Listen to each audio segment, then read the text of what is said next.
Le bio, actuellement, le bio, ce n'est pas ici, ce n'est pas là, mais tous les autres systèmes, ça peut être du bio. Donc c'est pour ça, avec cette typologie, on casse les nomenclatures classiques, conventionnelles, bio par exemple. Pareil, ce qui relève de la bioéconomie, on parlait d'usage non agricole, il y a beaucoup de chercheurs et de gens de l'agro-industrie qui considèrent qu'on a une mine de carbone en agriculture, il suffit de pomper dedans. Ils oublient que si on pompe dans du carbone, il faut en incorporer. Donc il y a une vision de la bioéconomie qui s'inscrit ici, et puis une autre, on dit attention, pourquoi pas faire de la bioéconomie, c'est réutiliser à des fins non agricoles ici, mais ça suppose de réincorporer un minimum de carbone pour pouvoir en exporter. C'est deux visions de la bioéconomie. Entre exploitation, entre agriculture et élevage, ça peut être du recyclage de résidus, des résidus non agricoles, ce qui provient des villes, par exemple.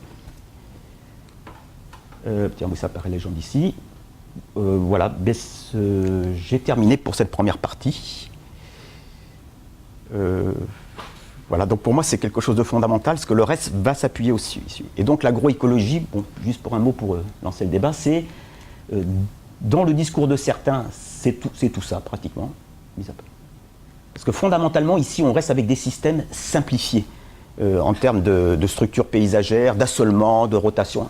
Et il y a forcément un minimum de complexification ici, ce qui fait qu'il y a des papiers très intéressants qui montrent que ça correspond à un changement de paradigme pour gérer la fertilisation. Il y a un papier de Drinkwater 2007, je vous le conseille.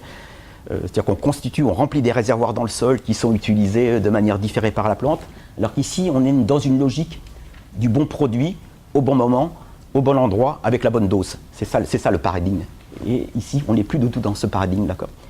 Et d'après tout ce que je lis pour la nutrition minérale, mais aussi pour les pesticides, si on a une exigence forte en termes environnementaux, ça suppose de coupler les cycles du carbone et de l'azote pour limiter les fuites d'azote en haut et en bas, pour stocker du carbone.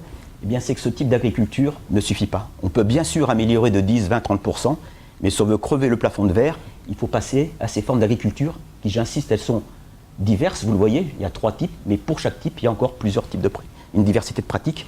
C'est l'exemple que j'ai cité ici sur les systèmes d'élevage.